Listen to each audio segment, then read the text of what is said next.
This is Festival Sounds. Hey, Tilly. Hi, Bilal. We've got part 2 with James, also known as Primary School Bangers. Primary school bangers, best bangers from primary school, everyone's favourite primary school hits. So in our previous episode, in part 1, he gives an overview of how he got into it, how it became a lockdown thing that became a gig thing, and then suddenly he's at festivals. We've got something a little bit different today. He's going to chat to us about how he got booked by Glastonbury. He's going to tell us about his own podcast. And somehow we found common ground on lobster-related music acts. He also gives us a very stressful sounding anecdote of a Glastonbury ticket misplacement. So stay tuned for that. Tense. You'll be sweating.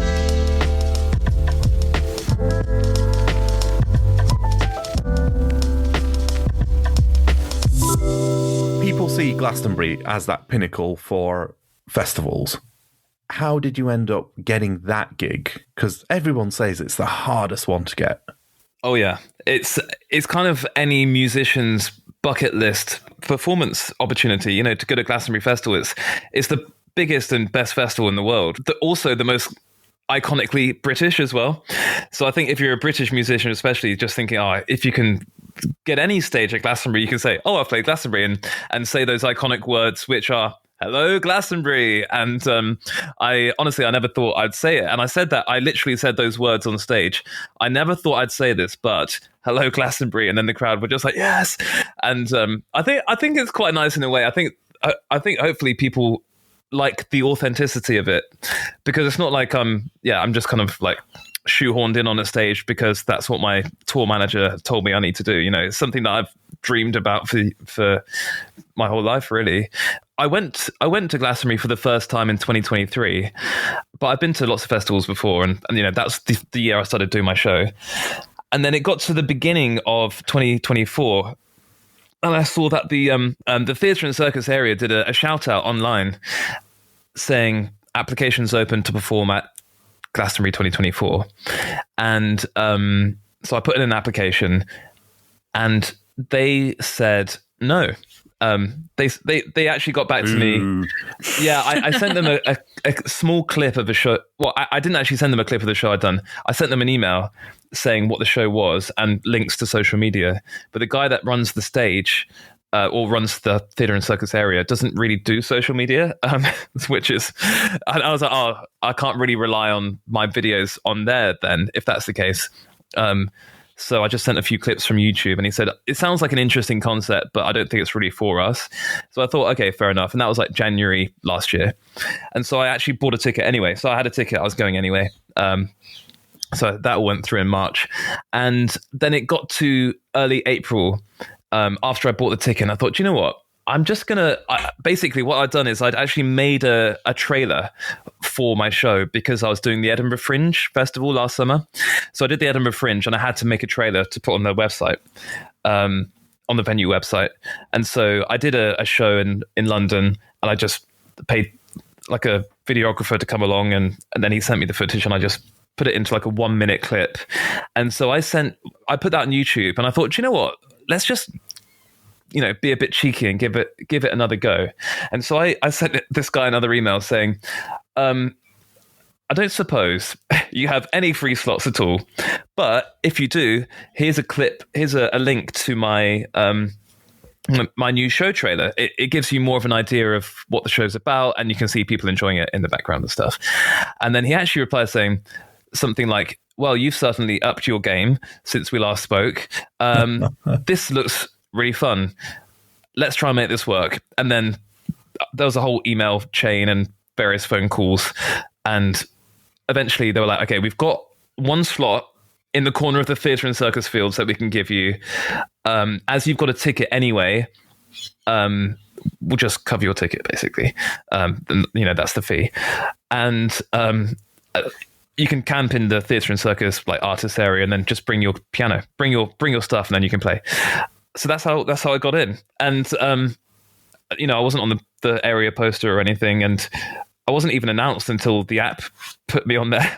So I didn't really know what was going on. So I didn't really know what to expect. But the reaction just really blew me away. And then pretty much as soon as I got back from the festival, I emailed this guy, and I was like, just so you know, it went really well. As soon as you're ready to book for next year, I'd love to be involved again.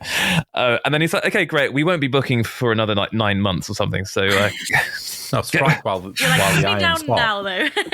yeah, I was like, and then it got to like February. I still hadn't heard. I was like, I'd really love to play. And he's like, oh, we're not booking quite yet. And then it got to April. I was like, guys, are you booking? I don't know if you noticed the field was full. yeah. And then he was like, oh yeah, let's see if we can get you on the park. But then they were like, oh, the park, they didn't have a free slot. So yeah, we'll get you in Theatre and Circus again, which is great.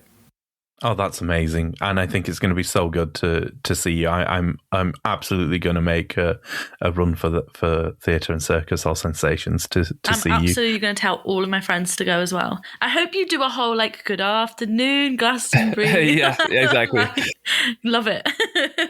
Do you know which days you're playing? I'm playing every day. Yeah.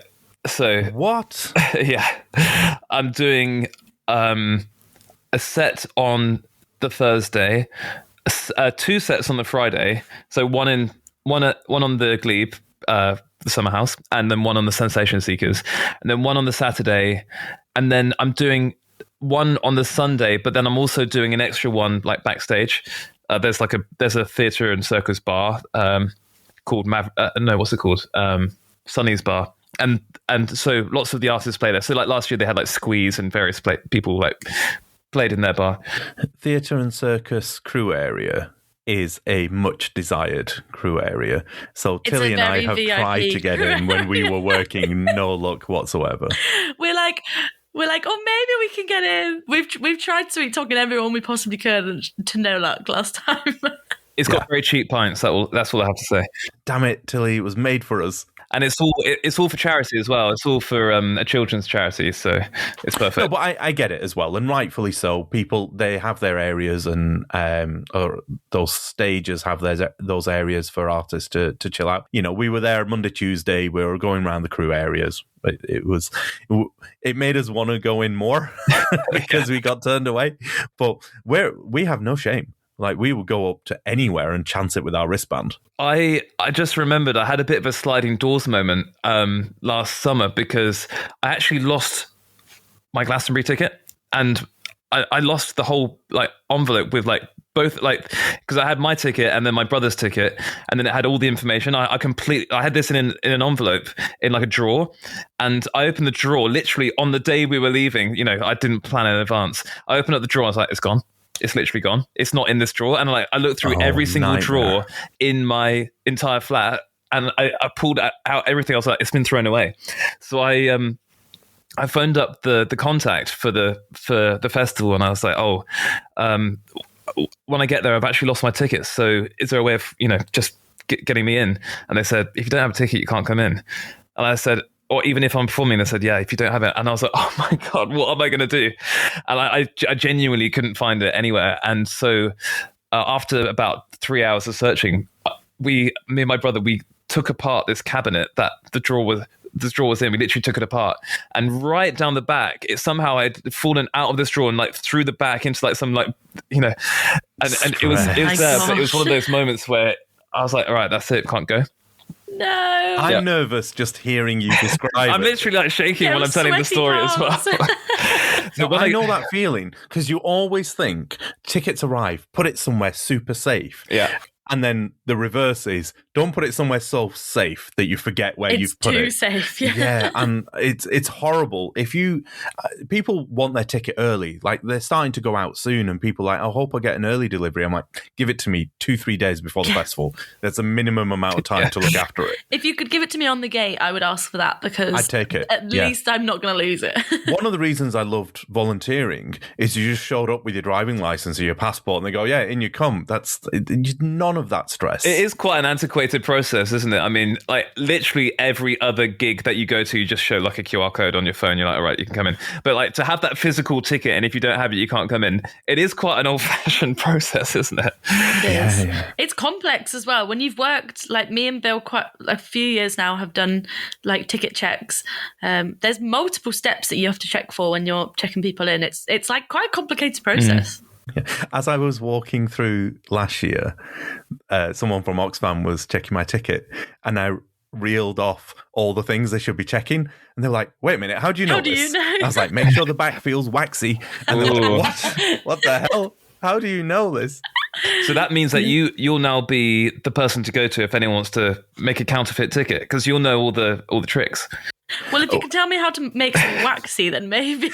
So there's this balance that we're trying to strike, because we're a bit mischievous and we say some stuff that we get away with, but equally we 100% know how you can sneak yourself in, and we won't share it because we still feel like we're responsible and it's a thing that we love, and we feel semi like custodians of that knowledge. And there's a sense of like, but it's a dilemma because it's great content. There's a sense of injustice, like so many people tried so hard to get tickets, and then like if people are just sneaking in, then you're kind of undermining all of that. And I say hard work. I mean, I know you're just sat at a computer, but it is hard work, isn't it? Genuinely, I've got a list of all the ways that we've seen people sneak in. Right, there's about 15, 20 scenarios we've seen play out. And we've got it sketched out as an episode, but it'll never see the light of day. We'll never record it because it feels like we still have a responsibility to that thing. We can add another one to the list: is become a performer, and then you get in for free. If only we knew. If only. I think what you need to do is be one of the walkabout acts, because you just come dressed as a seagull, or you come dressed as someone that looks like the Mona Lisa or something, and then you'll get in. You'll be all right. I love the Arctic Explorers. I think they're brilliant. There's two guys and they're like struggling against the wind, moving in slow motion, like step at a time. I feel so sorry for them. We had 2023 was such a hot year, especially. I was just like, oh my God, you guys must be absolutely dying.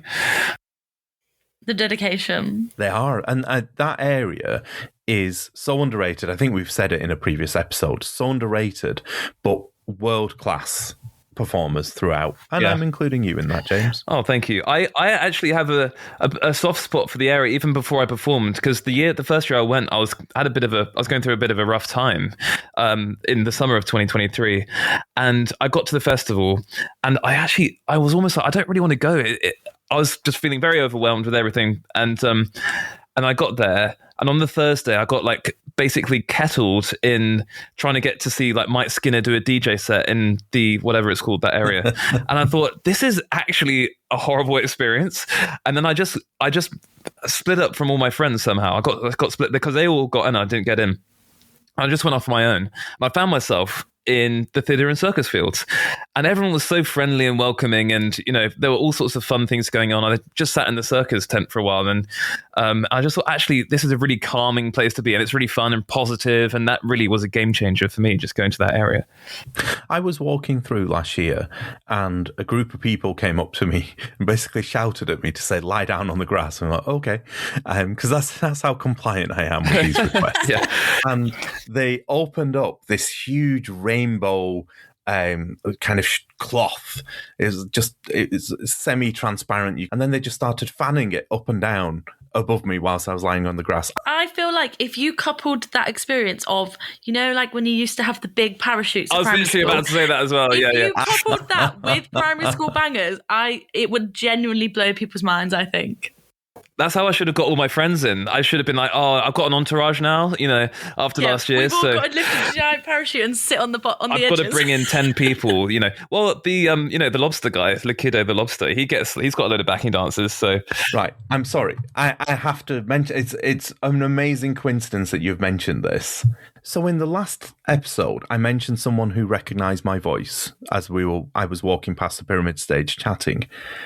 Stuart messaged us on Instagram today, and he said, P.S. it was me who recognised you, Bill, by your voice. I was on my way to Likido, Lord of the Lobsters, who you should make sure you experience at least once. And then he says, it's definitely not a cult. Thank you, Stuart, for that message. But what are the chances that you mentioned that today? What is it? He was on before me on one of the days, actually. He was on, but he's been doing it for years. And actually, before I went for the first time, I asked a few kind of Glasgow veterans, I was like, oh, what are the fun kind of off the wall things that you can go and see? And a lot of people were like, oh, you need to go and see the guy that's like he does like lobster songs. He like dresses up as a lobster. And then loads of people come to his sets dressed up with lobster claws and things like that. So it's definitely a cult.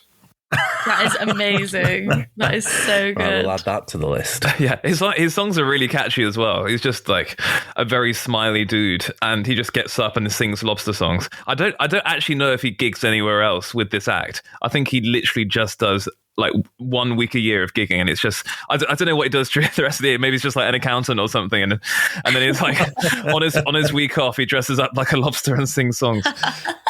So whatever floats your boat, I guess. Great. I've got to ask, so if you're on every single day, how are you going to plan your like partying around the times you're on? It is tricky. I mean, obviously from the professional point of view, I need to not go out every kind of night. But the thing is, even if you say, right, I'm not going to have a big one tonight, you still get back to your tent at like 3 a.m. and that's like an early night, So yeah, so true. You still watch the sunrise at the Stone Circle somehow. Yeah, exactly. During the apocalypse. It is a hard one, and the thing is, like, I'm quite like nerdy with my pre-festival. I always have been. Like when I used to go to Reading Festival every year growing up, I went like 5 years in a row, and I was always like, right, at this time I'm going to see this band, this band, this band, and this band, and then at Reading it's a bit more doable because you can kind of run between all the stages, and so I would even like plan it down to like the minute of like, okay, I'm going to do all the clash finders and all that kind of stuff. And then I tried to do that the first year I went to Glastonbury. I was like, the first day I was like, I've already completely messed it up. I can't get from one stage. I tried to get from like the Pyramid stage to Croissant Neuf in like 15 minutes, and it took me like an hour and a half or something, Yeah, it's hardcore, isn't it? I've been there. I can't remember what the question was now. Just talking about clash finders. How are you going to plan your partying? I don't. The answer is there is no plan. You can make a plan, but you're not going to be able to stick to it. I think basically I just need to drink lots of electrolytes in the morning to keep my voice hydrated, and then I'll probably be fine.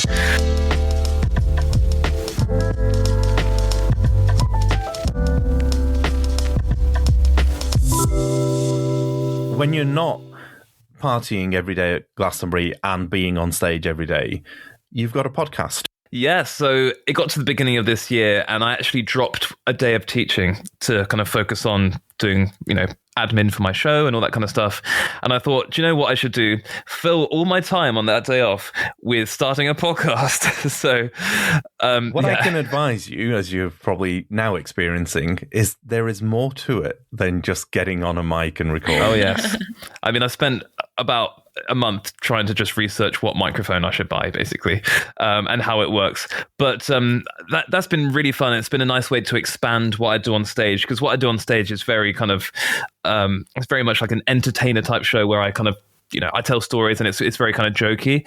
And in the podcast, even though it's still quite lighthearted, I have just got more of an opportunity to now talk about singing generally, like music education, and I've met some great musicians, and I had a guest on who was like an opera singer, like a Welsh opera singer, and I asked her about like what was it like growing up in Wales and singing, and how did you become an opera singer and all that kind of stuff. And the podcast is called Notes from School, so musical notes and talking about school stories. And I like it. Some of the episodes are talking about the school songs. Some of them are talking about music generally. A lot of the episodes are just me on my own chatting. Some of them are with guests. I say we've got a guest speaker in the assembly hall today. So I kind of structure each episode like it's a morning assembly type thing. So we have like a kind of a catch up and like a bit of a Q&A, and then I get into the topics. But it's been great, and it's been a fun way to just challenge myself as well, which is really fun. I'll put a link to the show notes in it. What do your students think of your TikTok and your podcast? Well, I mean, I know they're quite little, but guaranteed none of them would have heard of the podcast. Most of them don't really know about the show either. I think generally when you're a child at primary school, you kind of assume that your teachers don't have a life outside of primary school and they live at school. I think I don't know why I thought this, because both of my parents were teachers, but I just assumed that my teachers growing up just lived at school and, you know, they didn't have any kind of life outside it. And it's like one of those weird moments when if you see a teacher in the wild, like, you know, growing up, if you're walking down the high street and it's like, oh, hi, Mr.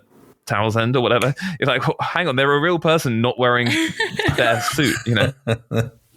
Yeah. Do you find it's then more parents that like have seen your TikToks maybe? Yes, some of the parents mention it. Not too many, actually. It's more the teachers at the school that are like, oh, so saw you in a field this weekend and now you're back at school. So how was that for you? So it's mostly been at school. And like when I came back to school in September after the summer, a lot of teachers then were like, hang on, I didn't realize that you still taught here, you know. So yeah, they just see me walking in. Yeah. That's cold. What I'm taking away from this is you could never do that, pull a sickie on Friday, pop to Glastonbury, and then be back in school on Monday, because I think probably someone would know. Do you know how someone would know? Your latest video on TikTok has 700,000 views. Has it? And they're like, hang on, oh my God. You've just been shown on stage at Glastonbury. I don't think you were ill. Yeah, it's one of those things. It's like the kid, I don't know if you saw this recently, but there was like a kid that like skipped school with his dad and went to see like Newcastle play, and then he was on like the live footage like, hey, on like a Tuesday afternoon, and then he got a fine actually, I think, from the school, and you think, oh, come on, you know, it's just let him enjoy the experience. You know, you're not going to miss much on a random, I think it was a Friday afternoon actually, you're not going to miss much on a Friday afternoon, so just let them have that experience. But it is quite a humbling experience as well, going from Glastonbury, and the day after I was in a school practice room with one pupil singing slightly out of tune, you know, a grade 1 singing song. I thought, this does keep me grounded, to be fair. You know, it's not going to go to my head. I'm very, very grateful for all the experiences I've had, but it's not going to go to my head.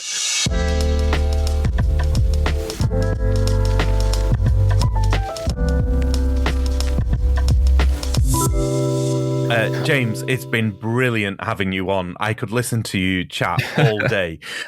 Where can we see you this summer? What's your festival tour dates? Yeah, so if you are London based, I'm actually doing a Glasto warm up in Chiswick. Actually, there's a venue that I've played a few times called the Tabard Theatre, and I'm doing 2 shows there on the 22nd of June, so the Sunday before Glasto, and they're going to be both. I'm doing 2 shows which are both an hour long, to kind of get myself in the vibe for the festival season.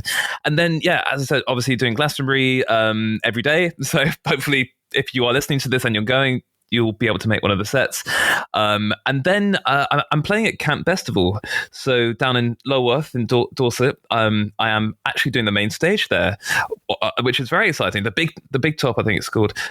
So I'm doing the main stage and then another stage the day after. So the main stage is very exciting because you've got a beautiful view over the castle. And I think I'm on before Sugar Babes, something like that. So that's what a warm up. That is unreal. Yeah. Sugar Babes are going to be heartbroken when everybody leaves after you finish your set. Yeah. I absolutely love the idea of them backstage singing along to the primary school band. Oh, you're going to bump into them backstage. Yeah, and Basement Jacks are there as well. So I'm doing one day it's Basement Jacks, another day is Sugar Babes. So it's actually quite a good lineup. And Tom Jones is there on the third day. I'm not playing on the Sunday, but I'll probably be there and stick around. So yeah, doing Camp Festival. Then I'm doing a festival called Gone Wild. I've not heard of that Wild. one. I think it was set up by Bear Grylls, and they got 2 sites. They got one in Devon and they got one in Norfolk. And so I'm doing both of those.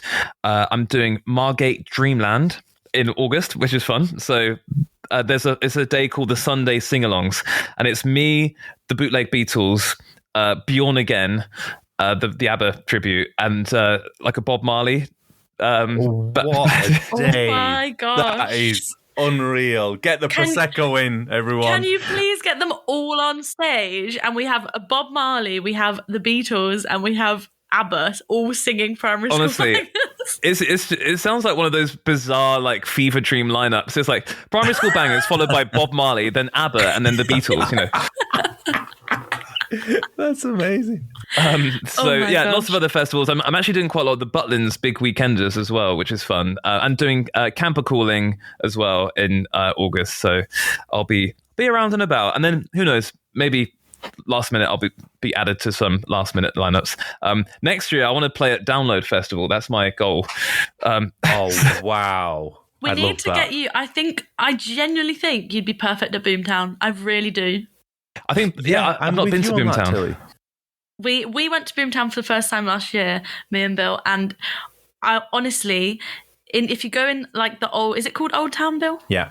Yeah. Old Town is where I'm picturing you playing. It's like, I don't know, it just is really like folky. It's got kind of the feel of like very old fashioned. I just feel like you'd be perfect for it. If you're booking Boomtown this year or next year, let me know. Definitely. Give me a shout. I'll be up for it. So I'll turn up with my piano.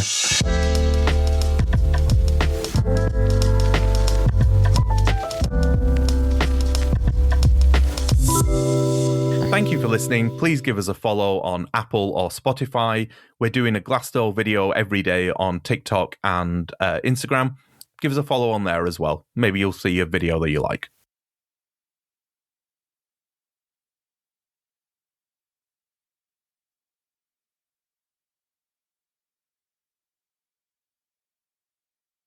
Tills, should we play Festival Dickhead? I definitely think we should. What do you think, James? Do you want to play? Well, I think we need to see who's going to get put in detention. So, let's see. Well, we've had a listener message to say there's something that really winds them up, and it happens sporadically when football chants break out at a festival crowd. Now, we've been there. It kind of gets a hold of the crowd, doesn't it? And they all start singing along, but the energy, it's like you're there to see. Yeah, you're there to see Wolf Alice. You're there to see primary school bangers. Wolf Alice, not Wolverhampton. Come on.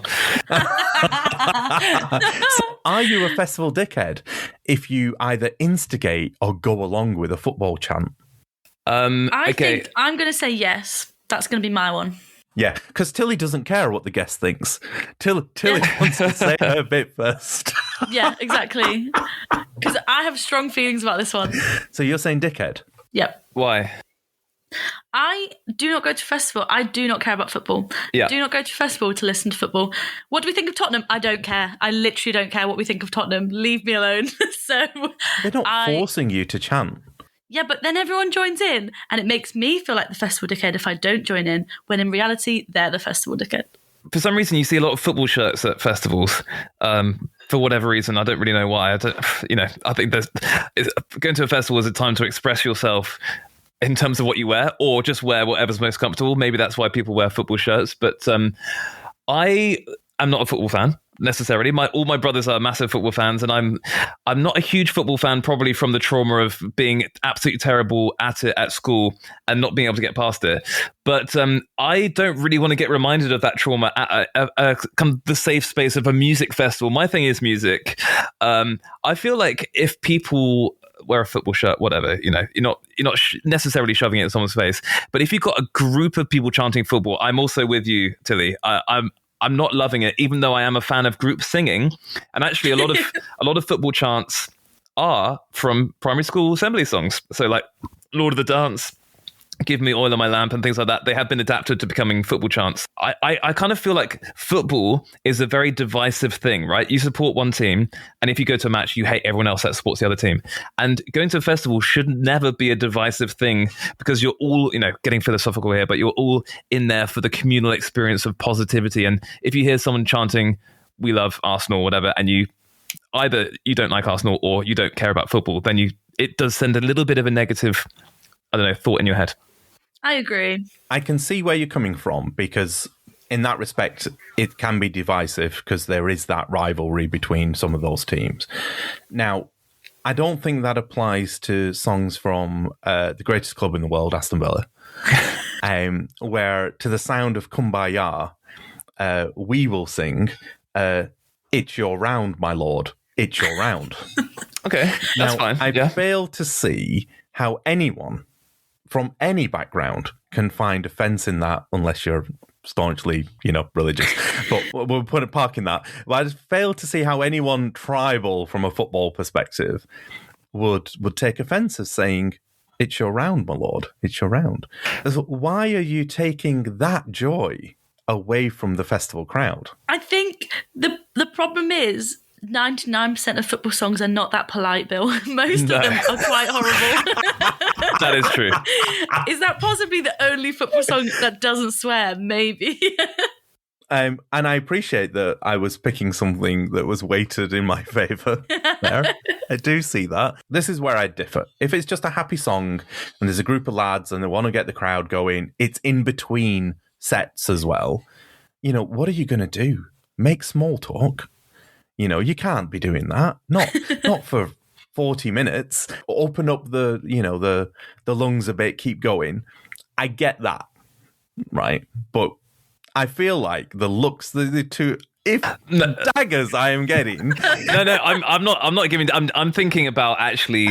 I could argue both sides because I'm an advocate for communal singing and group singing. That's a great way to do it. And you see all these comments online which are like British crowds are the best crowds because of all the primary school songs we sang growing up. At festivals, or British football fans, they're great singers and they because of all the primary school songs we sang growing up. So yeah, I'm very politically on the fence here, but I think my initial reaction would be I don't really want football in a music context. Yeah. If you want to sing, just don't make it football related. You can just beep out the name of the team and just sing all the rest of the words. I'll be honest, that was all I had in the bank to say, this is not a dickhead. I don't have anything else. I agree with you. If you're doing it to be kind of tribal around football, leave it at home. If you're doing it because you want to make other people feel bad, leave it at home. And if you just have to show your love for Arsenal, then, oh, mate, get a grip. Come on, you're in a place where you're experiencing escapism. And yeah, I know you might not be able to do that at the Emirates because, you're on the decline, but I'm losing all of our Arsenal fans who listen to us. I just picked a team at random, just any poor performing team. And I get it. And actually, I think I agree with you. I think it's Festival Dickhead all day long. I think we've agreed. I've picked my battle, or I made my argument. I lost. Let's put it in Dickhead Corner. In my set, I'm now going to do some football chants, just so you know.